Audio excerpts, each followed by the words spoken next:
මේ වීඩියෝ එකේ තියෙන්නේ දවස් 28ක් තිස්සේ අපේ මානසික පරිවර්තනයක් කොහොමද කරන්න කියලා.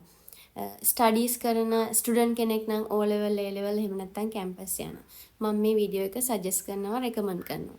එහෙම නැත්නම් ජොබ් එකක් කරන හෝ පුංචි තැනක ඉඳන් ඉස්සරහට යන්න බලාපොරොත්තුෙන් ඉන්න එහෙමත් නැත්නම් ලොකු තැනක ලොකු දෙයක් achieve කරගෙන ඉන්නවා කියලා හිතන් ඉන්න කෙනෙක් වුණත් ඕනම කෙනෙක් කැමතිනේ ජීවිතේ ඉන්න තැනින් පොඩ්ඩක් ඉස්සරහට යන්න.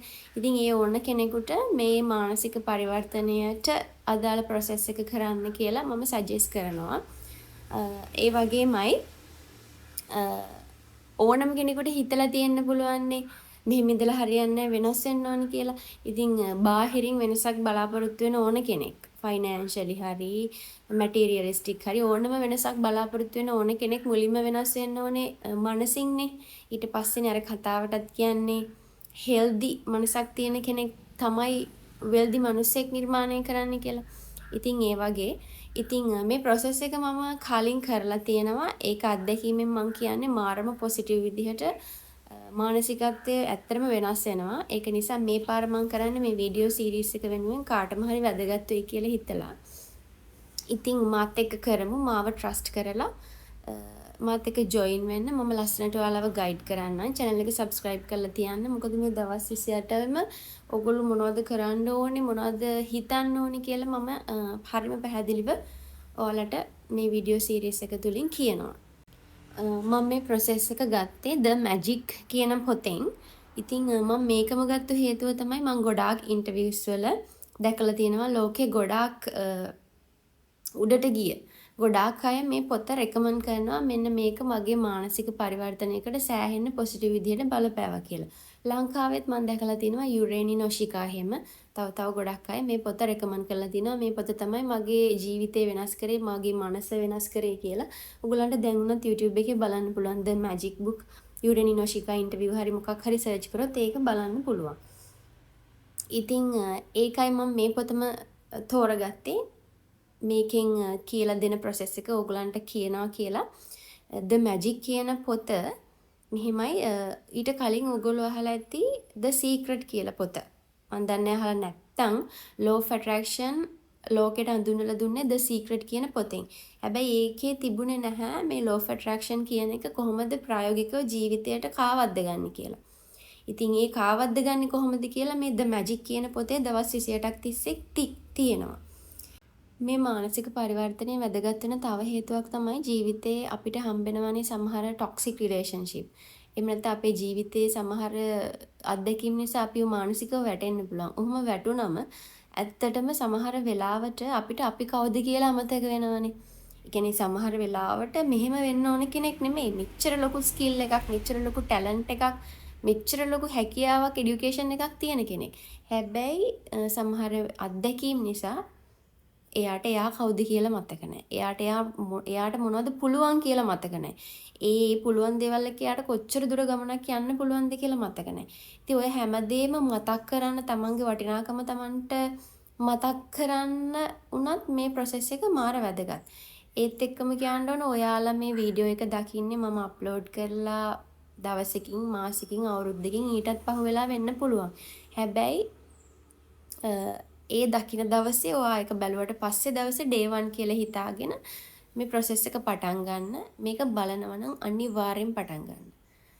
මම අනිවාර්යෙන්ම කියනවා මේකෙන් ඔයාලගේ මානසික පරිවර්තනයක් වෙනවමයි. හැබැයි දවස් 28 අනිවාර්යෙන් කරන්න. ඉතින් ඔයාලා ඇත්තටම ජීවිතේ වෙනසක් බලාපොරොත්තුෙන් ඉන්නවනම් මේ වගේ දෙයක්වත් ඔයාලා කරන්න ready නැත්තම් එතකොට ඇත්තටම ඔයාලා මේ පරිවර්තනේ ලබන්න සුදුසුද නැහැනේ. ඒකින්ද අනිවාර්යෙන් කරන්න. මේකෙන් ඔයගලන්ට හොඳක් විතරයි වෙන්නේ. මේක තවත් එක මොටිවේෂන් වීඩියෝ එකක් නෙමෙයි. මට අනුව මම හිතන විදිහට මොටිවේෂන් එකක් කියන එකක ඉච්චර ලොකු වැදගත්කමක් නැහැ. ඒ කියන්නේ මොටිවේෂන් එකකින් අපි මොටිවේට් වෙනවා.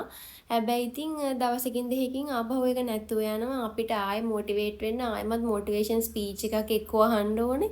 එක්කෝ ඒ වගේ වීඩියෝ එකක් බලන්න ඕනේ. මොටිවේෂන් එකකයි මනස ප්‍රැක්ටිස් කරන එකයි ලොකු වෙනසක් තියෙනවා. මේ දෙකක්. ඒ දෙකේ ලොකු වෙනස්කමක් තියෙනවා. මනස ප්‍රැක්ටිස් කරොත් යම් කිසි දෙයකට ඒක සදාකාලිකව අපිට තියෙනවා. මොටිවේෂන් එක කියන්නේ බලපු ගමන් අහපු ගමන් පොඩි කික් එකක් කියනවා. ඒක ඔළුවේ තියෙනකන් හරි එනර්ජටික් වැඩ කරනවා. හැබැයි ඒක ඔළුවෙන් ගියාට පස්සේ ඒක නෑ. ආයේ back to normal. ඉතින් මේ දෙක වෙනස් දෙකක්. ඉතින් මට අනුව මමත් පර්ෆෙක්ට් නැහැ. මමත් මගේ better version එකට යන ගමන් ඉන්නේ. ඉතින් මේක ආයෙත් කරන එක මටත් වැදගත්. මාත් එක්ක ඔයගොල්ලෝ financial side එක, health එක, relationships කියන ඔය හැම side එකක්ම ජීවිතයට අදාළ මේ දවස් 28 ඇතුලේ cover වෙනවා. මේ process එක ඇතුලේදී. ඒ වගේම මේක දවස් 28ක් කරා අතෑරියා එතනින් ඉවරයි එහෙම එකක් නැහැ. මම ඒක ඉවර වෙද්දී ඔයගොල්ලන්ට කියන්නම් ඒක ජීවිතේටම බලපාන විදිහට කොහොමද මේන්ටේන් කරන්න ඕනි කියලා. ඒක ඔයගොල්ලන්ට ඉබේම කොහොමද තේරෙනවා ඔය දවස් 28 හරියට කරාට පස්සේ. මේකේ දවස් 28ම කරන්න තියෙන ටාස්ක් හරි පොඩි දේවල්, චූටි දේවල් තමයි කරන්න තියෙන. හරි සිම්පල් දේවල්. හැබැයි මම මේ හැම එකකම කියන්නම් එකින් එක කරාම මොකද්ද වෙන්නේ මේක කරන්න කියන්නේ ඇයි කියන එක. පළවෙනි දවසේ කරන්න තියෙන ටාස්ක් එක කරන්න තියෙන හේතුව තමයි අපේ මනස ප්‍රැක්ටිස් වෙලා නැහැ. තැන්ක්ෆුල් වෙන එක ප්‍රැක්ටිස් කරන්න. තැන්ක්ෆුල් වෙන්න. ඉතින් ඒක ප්‍රැක්ටිස් කරලා ඒක අපේ ලයිෆ් ස්ටයිල් එකට දාගන්නේ කොහොමද කියන එක ප්‍රැක්ටිස් කරන්න තමයි පළවෙනි ටාස්ක් එක තියෙන්නේ. දැන් කියන්නේ day 1. day 1 පළවෙනි දවසේදී ඔයගොල්ලන්ට කරන්න තියෙන්නේ හරිම පොඩි ටාස්ක් එකක්. පුංචි දෙයක්, සරල දෙයක්. හැබැයි මේක හරියට කරන්න නම් ඇත්තටම පැය භාගයක් විතර යනවා. මෙහෙමයි මුලින්ම ඔයාලා ඔයාගේ ජීවිතේ මෙන්න මේ දේ ලැබුණ එක මං දකින්නේ මේක මට ලැබුණු ආශිර්වාදයක් විදිහට කියලා හිතන දේවල් තියෙනව නේද? අන්න ඒ වගේ දේවල් 10ක් ලියන්න තමයි තියෙන්නේ. එතකොට මේක කරන්නේ ඇයි කියලා මම මුලින්ම කියලා ඉන්නම්.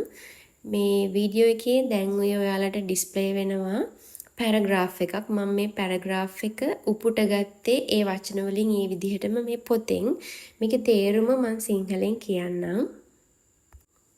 ඔයාට තියෙන දේවල්, ඔයා ළඟ තියෙන දේවල් කොච්චර පොඩි දේවල් වුණත් ඔයා ඒ තියෙන දේවල් වලට ස්තුතිවන්ත වෙනකොට ඔයාට තේරෙයි ඒ දේවල් පොඩ වැඩි වෙනවා.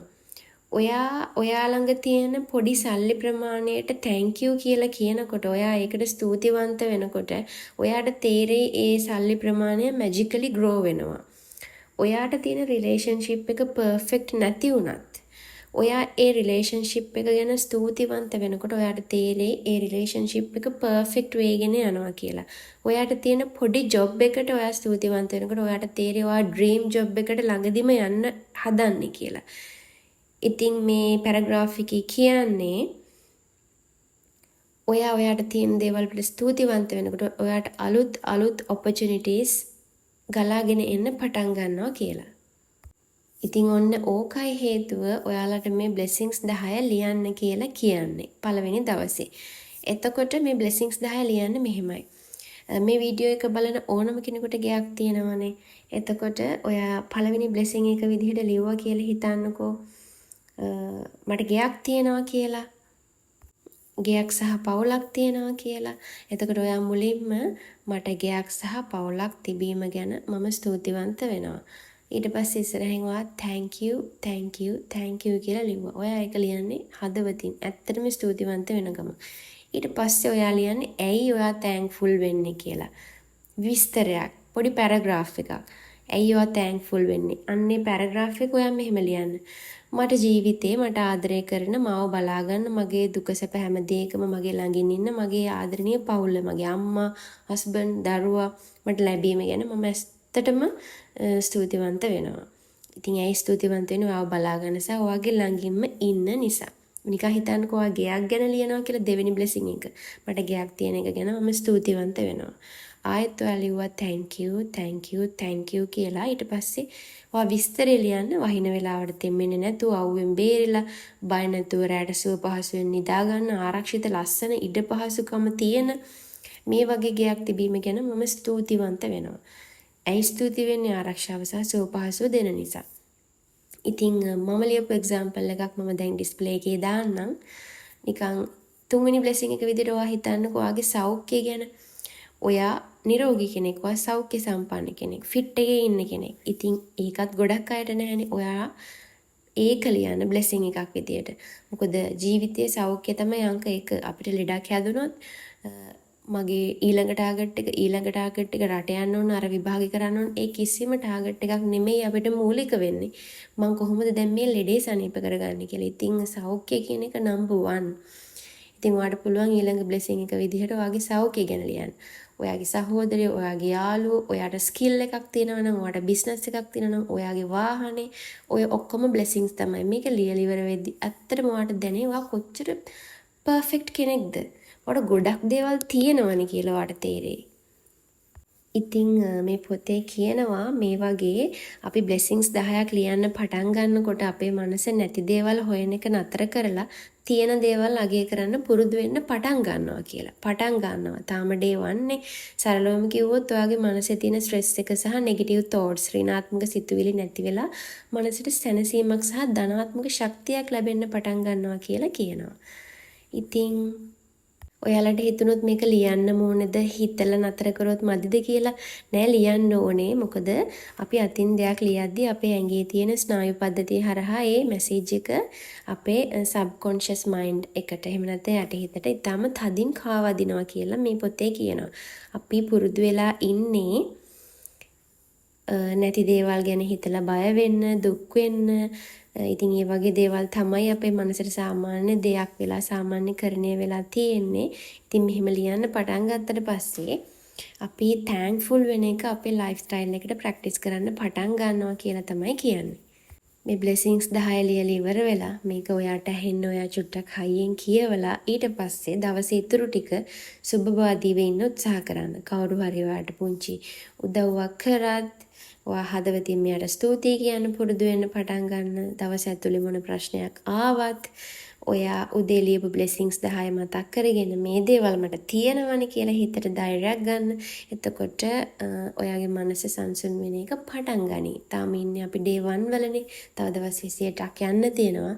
ඉතින් day 2 ඊළඟ වීඩියෝ එකකින් හම්බෙමු. channel එක subscribe කරලා තියාගන්න. අනිවාර්යයෙන්ම ඔයා මේ process එක කරනවා කියලා දවස් 28 මානසික පරිවර්තනයේ join වෙනවා කියලා හිතුවනම් join in කියලා comment එකක් දාගෙන යන්න. ඒක මට වැදගත්. video series එක කොච්චර දුරට continue කරනවද සහ කොච්චරක් දුරට කට්ටිය interested නැද්ද කියලා පොඩි idea එකක් ගන්න. ඒක මට වැදගත්. ඉතින් channel එක subscribe කරලා තියාගන්න video series එක බලනවා නම්